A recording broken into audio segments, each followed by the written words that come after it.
అజయ్ గారు. సార్ నమస్తే సార్. నమస్తే అమ్మా. ట్రైలర్ చాలా బాగుంది. Very promising. Thank so you. అంటే ఇప్పటి వరకు మిమ్మల్ని మేము చూసింది ఏంటి అనంటే లైక్ విలన్‌గా కావచ్చు ఆర్ ఎల్స్ మమ్మల్ని నవ్వించారు. బట్ ఇది ఏ కైండ్ ఆఫ్ క్యారెక్టరైజేషన్ ఉండబోతుంది? అండ్ ఇందులో నాకు తెలిసి మీరు డాన్స్ కూడా చేశారు కదా! సో ఆ ఎక్స్‌పీరియన్స్ అండ్ క్యారెక్టరైజేషన్‌లో ఏది మీకు బాగా నచ్చింది? ఇది ఒక మామూలు సామాన్య మానవుడు అతని డ్రీమ్ నెరవేర్చుకోవడానికి 20 ఏళ్ల క్రితం, అంటే 20 ఏళ్ల వయసులో కన్నా కలని ఒక 50 ఏళ్ళ తర్వాత నెరవేర్చుకున్నాడు. ఆ క్రమంలో అతను పడ్డ కష్టాలు కానీ, సమాజం నుంచి ఎదురైనవన్నీ కానీ, మొత్తం టోటల్గా అతను ఎదుర్కొన్న ఇబ్బందులు ఇవన్నీ కూడా చాలా బాగా చూపించారు. సో బేసికల్‌గా మనం ఇండస్ట్రీకి వచ్చే కొత్త దగ్గర నుంచి కావచ్చు, మన స్ట్రగలింగ్ లైఫ్ ఒకలా ఉంటుంది. అండ్ సక్సెస్ అయిన తర్వాత కొన్ని చేంజెస్ వస్తూ ఉంటాయి. సో మూర్తి గారి కెరియర్‌లో అంటే లైక్ మూవీలో మూర్తి కెరియర్‌లో సక్సెస్ అయిన తర్వాత ఎలాంటి చేంజెస్ ఏమైనా వచ్చాయా? ఏం రావు, అతనికి జీవితం అంటే తెలుసు కాబట్టి రావు. ఓకే. చాందిని గారు. ఇక్కడ. యాహ్! So yes. బేసికల్‌గా మీరు క్యారెక్టరైజేషన్స్ అన్నీ చాలా డిఫరెంట్‌గా ఉంటాయి. అంటే లైక్ కాప్‌గా కూడా వస్తున్నారు. అట్ ద సేమ్ టైమ్ ఒక మంచి డాటర్ క్యారెక్టర్ వస్తున్నారు కదా! సో అది అంటే బేసికల్‌గా ఈ మూవీ చూస్తే కూతురంటే ఎలా ఉండాలి ఇంట్లో అలాంటి క్యారెక్టరైజేషన్‌లో వస్తున్నారు కాబట్టి, సో మీరు క్యారెక్టర్స్ ఎంచుకున్నప్పుడు స్టోరీలో ఎలాంటి ఎలిమెంట్స్ ఉండాలని కోరుకుంటారు? అండ్ ఈ మూవీలో ఈ క్యారెక్టర్ మీ రియల్ లైఫ్ క్యారెక్టర్‌కి ఎంతవరకు ఈక్వాలిటీస్ ఉన్నాయి? సెకండ్ క్వెషన్ మళ్ళీ గుర్తు చేయండి. నేను ఫస్ట్ క్వెషన్ చెప్పాను, సెకండ్ క్వెషన్ మర్చిపోతాను. నిజంగా నాకు కొంచెం మతిమరుపు. ఎలా ఎంచుకుంటానన్నారు స్టోరీస్ ఎంచుకునేటప్పుడు, క్యారెక్టర్స్ ఎంచుకునేటప్పుడు నేను చూసుకునే కీ పాయింట్స్ ఏంటంటే ఆడియన్స్తో కనెక్టివిటీ ఎలా ఉంది, ఈ ఈ క్యారెక్టర్ ఈ పాత్ర ద్వారా మన వల్ల కథకి ఏమైనా మలుపులు తిరుగుతాయా, మనము డ్రైవింగ్ ఫ్యాక్టర్ అవుతామా, ఎంత కీ ఫ్యాక్టర్ ఉంటుంది మన క్యారెక్టర్, అది ఒక పక్కన ఇదైతే. రెండోది ఏంటంటే చేసిన క్యారెక్టర్ మళ్ళీ చేయకూడదు, అంటే చేయొచ్చు కొంచెం గ్యాప్ ఇచ్చి చేయాలి అనే ఒక మనస్తత్వంతో అప్రోచ్ అవుతూ ఉంటా. చేసేయడానికి నాకు ఇంట్రెస్టింగ్ ఉంటుంది, చూసేయడానికి మీకు ఇంట్రెస్టింగ్ ఉంటుంది. బేసిక్లీ ఇలాంటి కొన్ని చిన్న చిన్న పాయింట్స్ చూసుకుంటా. సెకండ్ వన్ అదే మీ రియల్ లైఫ్‌లో మీ క్యారెక్టరేషన్‌కి అండ్ ఈ మూవీలో క్యారెక్టరేషన్‌కి ఈక్వాలిటీస్ ఏమైనా? నేను కూడా కొంచెం నా ఒక లైఫ్‌కి సంబంధం లేని ఒక ప్రొఫెషన్‌లోకి వచ్చాను. ఐ స్టిల్ రిమెంబర్, నేను స్కూల్లో 7th స్టాండర్డ్‌లో ఉన్నప్పుడు ఫస్ట్ టైం ధైర్యం చేసి మా ఇంట్లో చెప్పా మా మమ్మీకి నేను హీరోయిన్ అవుతా అని. ఓకే, నాకు అప్పట్లో బాయ్ కట్ ఉండేది. ఓకే, బయట ఎక్కడైనా కనిపిస్తే బాబు పక్క జరుగు అనేవారు నిజంగా.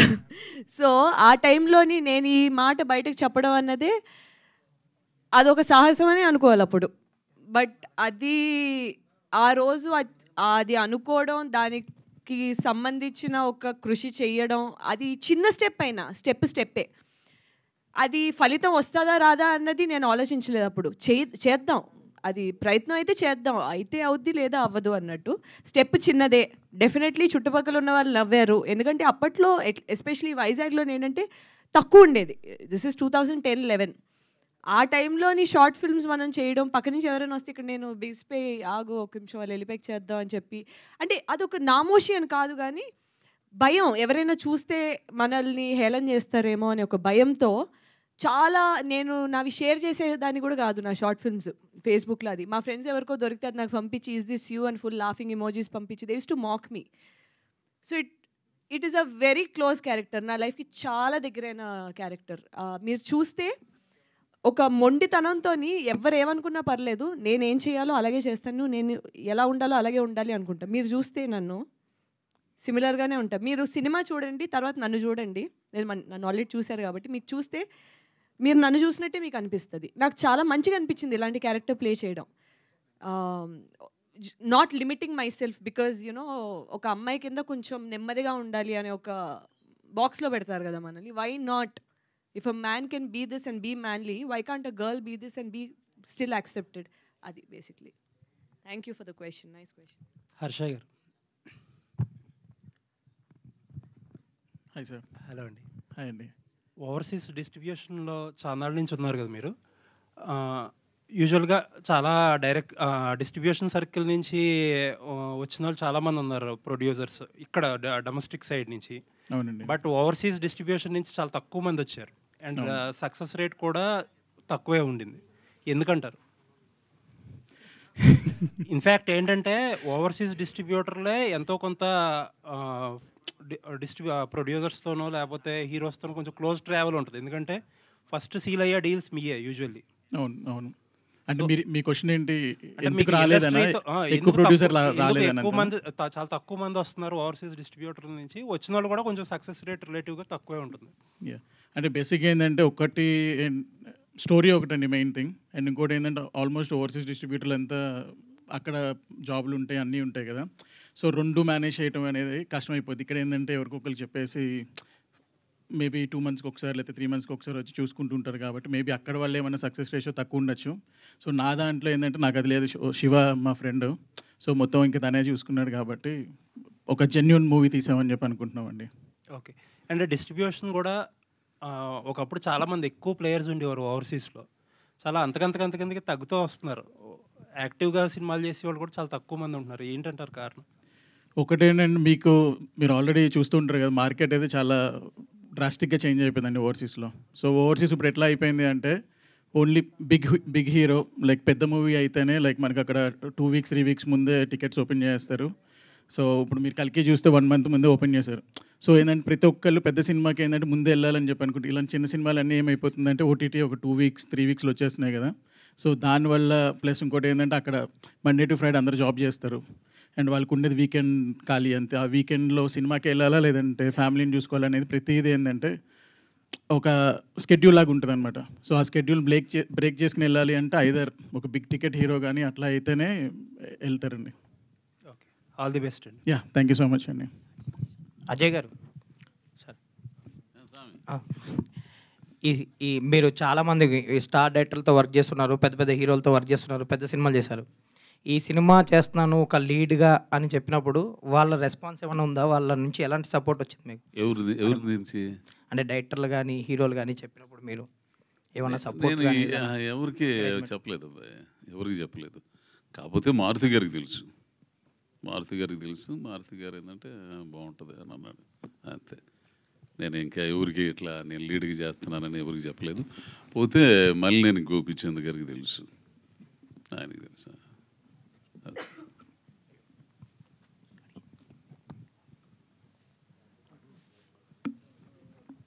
సార్ డైరెక్టర్ గారు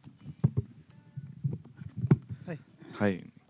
ట్రైలర్ అయితే చాలా బాగుంది. అండ్ నెక్స్ట్ మా క్వశ్చన్ ఏంటంటే ఈ క్యారెక్టర్స్కి అజయ్ ఘోష్ గారి కోసం ఆల్మోస్ట్ 2 years వెయిట్ చేశాను అన్నారు. ఎందుకు సార్, ఆయన ఎందుకు ఈ క్యాప్టెన్ ఎందుకు అనిపించింది మీకు? అంటే ఇక్కడ ఈ సినిమాలో 2 క్యారెక్టర్స్ ఉంటాయండి అజయ్ ఘోష్ గారికి. ఒకళ్ళేమో ఇద్దరు పిల్లల తండ్రిగా, ఒక లోవర్ మిడిల్ క్లాస్ ఫ్యామిలీని నడిపించే భర్తగా, అండ్ అదొక క్యారెక్టర్ అయితే, అండ్ ఒక అన్సక్సెస్ఫుల్ అవుట్డేటెడ్ బిజినెస్ నడుపుతున్న ఒక స్మాల్ టైం బిజినెస్ మ్యాన్గా అదొక క్యారెక్టర్. ఇంకో క్యారెక్టర్ వచ్చేసరికి ఒక అంబిషన్తో అన్నీ వదిలేసుకుని, ఫ్యామిలీని ఇది వదిలేసుకుని దాన్ని సక్సెస్ అవ్వాలి, డీజేగా నేర్చుకోవాలి అనేది ఒక క్యారెక్టర్. 2 characters. సో ఒక క్యారెక్టర్ ఫ్యామిలీ క్యారెక్టర్ ఎవరైనా చేయొచ్చండి. ఆ డీజే క్యారెక్టర్ బిలీవబిలిటీ తీసుకురావడానికి నాకు అజయ్ గారు ఒకళ్ళే సరిపోతారు. ఆల్ ది బెస్ట్ అండి. థ్యాంక్స్ అండి.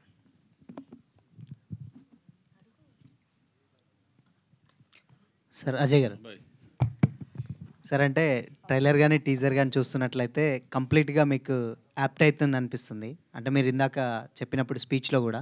సో ఈ మూవీ చేస్తున్నప్పుడు అంటే పాత రోజులు ఏమన్నా గుర్తొచ్చాయా? గుర్తొస్తే దీనికన్నా ఇంకెక్కువ స్ట్రగుల్స్ పడ్డానే ఏమైనా అనిపించిందా ఆ కథ విన్నప్పుడు కానీ లేకపోతే షూటింగ్ టైంలో?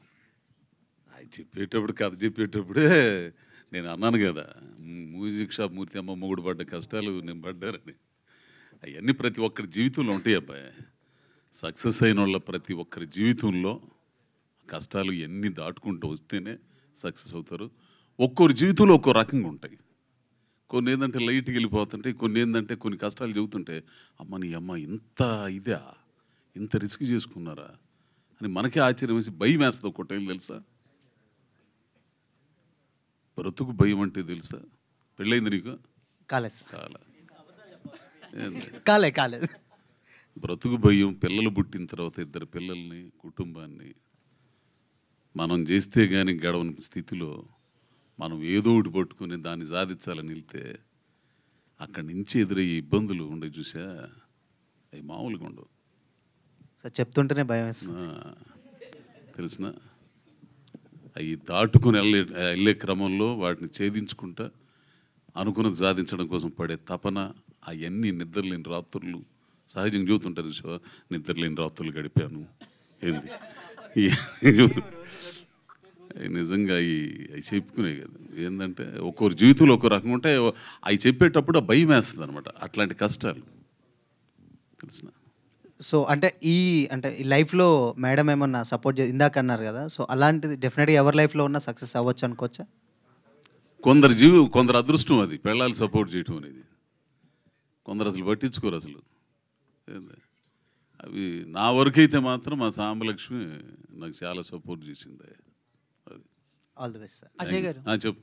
నమస్తే సార్. నమస్తే. సో మ్యూజిక్ షాప్ మూర్తి June 14th రిలీజ్ అవుతుంది. ఓకే, అంటే లాస్ట్ ఒక 10 days నుంచి ప్రమోషన్స్ చాలా పీక్స్లో ఉన్నాయి. మీరు సినిమా గురించి, మీ క్యారెక్టర్ గురించి ప్రతిదీ చెప్తున్నారు. అవుట్ ఆఫ్ ద బాక్స్ ఒక క్వశ్చన్ అడుగుతాను. యాజ్ ఏ ఒక పెద్ద మనిషిగా మీరు అవగాహన ఉంది కాబట్టి అన్నిటి మీద. అండ్ ఈరోజు పవన్ కళ్యాణ్ గారు డిప్యూటీ సీఎంగా ప్రమాణ స్వీకారం చేశారు. సో అంటే ఇండస్ట్రీకి ఆయన ఏ విధంగా సహాయపడతారు అని మీరు అనుకుంటున్నారు? సో ఏంటి? నేను అనుకునేది ఏముందరు స్వామి దాంట్లో, నాకేం అర్థం కాదు. అది కాదు ఏమన్నా, ఇప్పుడు అందరికీ మంచి చేస్తాడు ఆయన. ఏంది, జనాలకి, ఇండస్ట్రీకి అందరికీ మంచి చేస్తాడు. అది నువ్వు అధైర్యపడాల్సిన పనిలే. Okay, thank you sir. Chandini గారు ఎలా ఉన్నారు? బాగున్నాను, మీరు? నేను చాలా బాగున్నాను. సో మీకు కూడా కంగ్రాచులేషన్స్. అంటే సో చాలా ఇప్పుడే వినేవాళ్ళం మేము, హీరో హీరోయిన్ సినిమాలు ఒకేసారి రిలీజ్ అయ్యాయి ఒకే డేట్కి అని చెప్పేసి. అండ్ మళ్ళీ చాలా రోజుల తర్వాత ఒక Telugu heroine Chandini Chowdary June 14th music shop Murthy ఇంకో సినిమా ఆల్బమ్. సో ఏంటి, ఎలా ఫీల్ అవుతున్నారు మీరు? సో దాన్ని ప్రెజర్గా ఫీల్ అవుతున్నారా? ఒక ప్రెషర్ వరకు ఆలోచన వెళ్ళట్లేదు యాక్చువల్లీ నాకు. ఎందుకంటే ఆల్మోస్ట్ లాస్ట్ వీక్ వరకు మారుద్దేమో అని అనుకున్నాను నేను ఎక్కడో ఒక దగ్గర. బట్ చాలా కాన్ఫిడెంట్గా ఇద్దరు ఒకే డేట్ మీద ఫిక్స్ అయ్యి ఉన్నారు. సో అసలు నేను ఇందాక స్పీచ్లో కూడా చెప్పినట్టు, ఒక సినిమా ఉంటే చాలు, సినిమా పడితే చాలు, సినిమా మన మీద ఒక్క సినిమా పోస్ట్ మీద పడితే చాలు అన్న స్టార్ట్ అయిన నా ఒక జర్నీ ఈ సినిమాల్లోని ఒకే రోజు 2 సినిమాలు రావడం, ఆ 2 సినిమాల్లోని ప్రధాన పాత్రలు అయి ఉండడం. ఎందుకంటే జనరలీ ఒక సపోర్టింగ్ లాగా చూసే లాంటి రోల్స్ ఎక్కువ ఇష్టపడను నేను బేసిక్లీ. సో 2 కథలో బాగా ప్రాముఖ్యత ఉన్న ఒక పాత్రలు అవ్వడం అనేది చాలా బలంగా కోరుకుని ఉంటాను నేను. అప్పట్లో తెలియకుండానే బాగా బలంగా కోరుకుని ఉంటాను. సో మాటలు లేవు, మాట్లాడుకోవడాలు లేవు. చాందిని గారు హాయ్ అండి, చాలా బ్యూటిఫుల్గా ఉన్నారు ఇవాళ. Thank you. ఇంతకుముందు ఒకసారి ఇంటర్వ్యూలో మీరు డిస్కస్ చేస్తూ అన్నారనమాట, కలర్ ఫోటో వచ్చేంత వరకు కూడా చాలామంది చెప్పుకోలేదు నేను యాక్టర్నని చెప్పి అని, ఇంట్లో వాళ్ళు కూడా చాలామంది అని మీరు మెన్షన్ చేశారు. సో ఇప్పుడు ఎట్ ఏ టైం 2 ఫిలిమ్స్తో రిలీజ్ చేస్తున్నప్పుడు మీ పొటెన్షియల్ చాలామందికి అర్థం ఉంటుంది కదా. సో ఇప్పుడు వాళ్ళందరి రియాక్షన్ ఏంటి? నా సినిమా క్లిప్పింగ్స్ నాకే పంపిస్తుంటారు. నా పేపర్ క్లిప్పింగ్స్ నాకు, అంటే ఒకప్పుడు ఒక క్లిప్పింగ్ వస్తే ఎక్కడ ఏ పేపర్లో వచ్చిందో అని కనుక్కొని ఆ పేపర్ ఎలా అయినా సంపాదించి క్లిప్పింగ్ కట్ చేసుకుని అతికించుకుని పుస్తకంలోని పెట్టుకున్న రోజుల నుంచి ఒక క్లిప్పింగ్ వస్తే అది ఏ క్లిప్పింగో చూడలేని ఒక టైం, అంటే అది ఏ క్లిప్పింగో అని చెప్పి చూసి తీసుకుని దాచుకునే అంత టైం కూడా లేని ఒక పొజిషన్కి వస్తానని నేనైతే ఎప్పుడు ఊహించుకోలేదు. ఈరోజు కూడా నేను షూటింగ్ చేసి ఇంకో సినిమాకి వచ్చాను. అంటే నేను కోరుకునేదాన్ని కొన్ని ఇంటర్వ్యూస్ బ్యాక్, ఒక 8 సంవత్సరాల క్రితం 7 సంవత్సరాల క్రితం ఒక ఇంటర్వ్యూలో చెప్పాను, మీకు 2 సినిమాలు షూటింగ్ ఒకే రోజు ఉంటే మీరు ఏ సినిమా చూస్ చేసుకుని అంటే పొద్దున్న సినిమా షూట్ చేస్తా, రాత్రి ఇంకో సినిమా షూట్ చేస్తా, కొత్త ఉంది అన్న. ఏ నోట్తో అన్నానో కానీ నిజంగా అలా జరుగుతుంది సార్. అది ఎంత కష్టమైనా సరే నేను అసలు అంటే అంటారు కదా తదాస్ దేవతలు ఉంటారు, మాట్లాడే ప్రతి మాట జాగ్రత్తగా అంటే మనం పట్టించుకునే వాళ్ళం కాదు, కానీ నిజంగా జరుగుతుంది అది. అదే అన్నారు కలగా ఉంది మొహం ఉంది అందుకే. సో కంగ్రాట్స్ అండి. అండ్ ఒకే రోజు 4 సినిమాలు చేసి రేంజ్కి వెళ్ళిపోవాలి మీరు. బాబు ఎందుకు అంటే డెఫినెట్లీ చెయ్యొచ్చండి. చెయ్యొచ్చు, కాకపోతే కాల్ షీట్స్ ఏంటంటే పొద్దున్న నుంచి సాయంత్రం వరకు ఉంటుంది, మధ్యలో వెళ్ళిపోతానంటే అలా కుదరదు. అండ్ అజయ్ ఘోష్ గారు హాయ్ అండి. మాది ఒంగోలు అండి. I have very respect on you. అంటే మీ గురించి తెలిసిన వాళ్ళకి కానీ మీ స్టోరీ తెలిసిన వాళ్ళందరికీ కూడా చాలా రెస్పెక్ట్ఫుల్గా ఉంటారు. అండ్ ప్రతి సినిమా ఎంత ఇంపాక్ట్ఫుల్గా చేస్తారో మీరు, మీ వల్ల చాలామందికి కూడా అక్కడ మా ఊరోడు అని చెప్పుకునే అంత గర్వంగా చేస్తారు. మీకు ఇంకా ఏమన్నా అంటే ఆకలి తీరని క్యారెక్టర్స్ ఏమైనా ఉన్నాయా? అంటే ఇన్ ద సెన్స్ అంటే మీకు ఇంకా నేను ఇంకా చెయ్యాలి అనిపించేంత క్యారెక్టర్ ఇంకా మీరేమైనా వెయిట్ చేస్తున్నారు అలాంటి క్యారెక్టర్స్ ఏమన్నా? అండ్ ఈ క్యారెక్టర్ మీకు ఎలా అనిపించింది? సుకుమార్ గారు వాడుకున్నట్టు, మారుతి గారు వాడుకున్నట్టు ఎప్పుడెప్పుడు వాడుకుంటారా అని నేను ఎదురు చూస్తున్నా. అంటే ఇంకా ఆకలి, నాలో దమ్ము ఉంది, చేయించుకోగల సత్తా ఉండాలి, ఆలోచన ఉండాలి. సో నా ఆకలి గీకలు కాదు, ఏంది ఎదురు చూస్తున్నా. ఇంకా ఇంకా ఇంకా ఇంకా అది. అజయ్ గారు చెప్ప అంటే సినిమా స్టార్ట్ అయిన దగ్గర నుంచి సాంగ్స్, టీజర్, ట్రైలర్ ఇవన్నీ వస్తూ ఉంటాయి కదా. సో ఏదైనా ఒక సినిమాకి పాజిటివ్ టాక్ ఎంత ఉంటుందో అక్కడక్కడ మనం వింటూ ఉంటాం చిన్న చిన్న నెగిటివ్ టాక్. సో అలా మ్యూజిక్ షాప్ మూర్తికి మీరు విన్న పాజిటివ్ కామెంట్ కానీ నెగిటివ్ కామెంట్ కానీ ఏంటి? రెండు చెప్పచ్చు. నేను నెగిటివ్ ఏమి వినలేదు, ఓకే. పాజిటివ్ అయితే అన్నీ అన్నాను.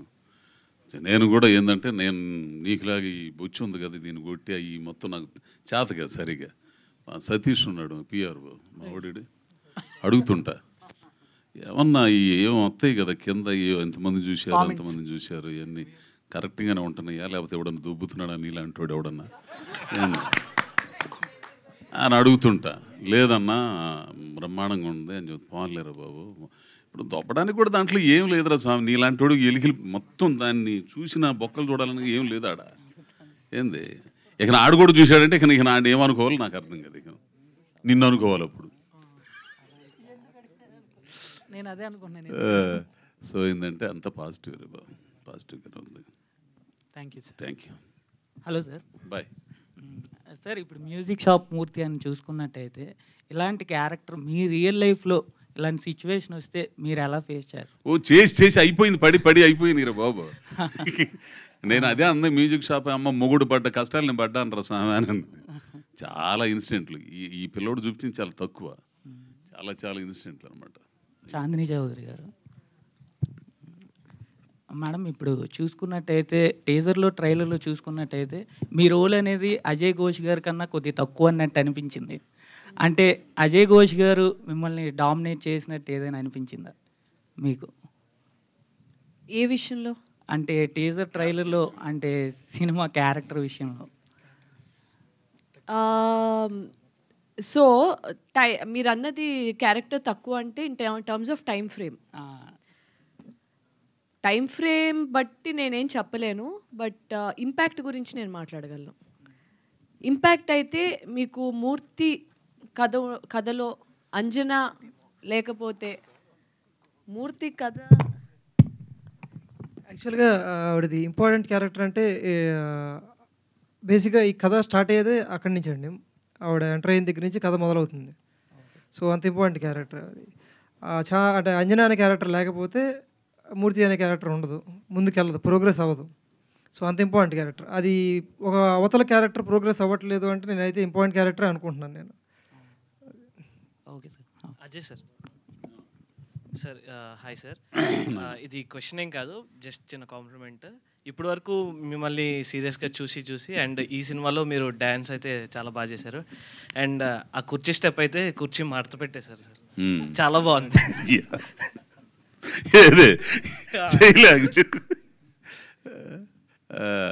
కాలు దొబ్బి చేసిన పని అది.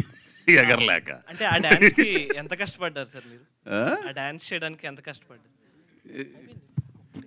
ఆయన రిహార్సల్స్ ఏం చేయలేదండి. ఒకసారి డాన్స్ మాస్టర్ చూపిస్తారు, చూపించినాక ఇమీడియట్గా వేసేస్తారు. సింగిల్ టేక్, యాక్చువల్లీ నిజంగా సింగిల్ టేక్. శివ గారు సార్, అంటే మీరు స్టార్టింగ్ 2 years కోసం వెయిట్ చేశారని చెప్పారు అజయ్ గారి కోసం. అవునండి. అండ్ ఫిల్మ్ మేకింగ్ కోర్స్ చేసి వచ్చి అన్నారు. ఫస్ట్ ఆయనకి స్టోరీ ఎక్కడ చెప్పారు, చెప్పగానే ఆయన ఫస్ట్ రియాక్షన్ ఏంటి? మా ఆఫీస్లో చెప్పానండి. ఆయన ఆ రోజు వచ్చారు, ఎప్పుడు December 2. ఇప్పుడు ఓకే ఎగ్జాక్ట్ గుర్తురాట్లే కరెక్ట్. సో ఆయన రియాక్షన్ అయితే ఆయన 100% హ్యాపీ అండి. ఆయన తర్వాత రోజు ఫోన్ చేశాను, నాకు బాగా గుర్తు చేసి, ఆయన అప్పటికి నా నెంబర్ లేనట్టుంది, ఎవరి దగ్గర కనుక్కొని తీసుకుని చేసి చాలా ఎగ్జైటెడ్గా మాట్లాడారు. చాలా మంచి కథ అయ్యా, ఇది ఖచ్చితంగా చెప్పాలి మనం అని చెప్పారు.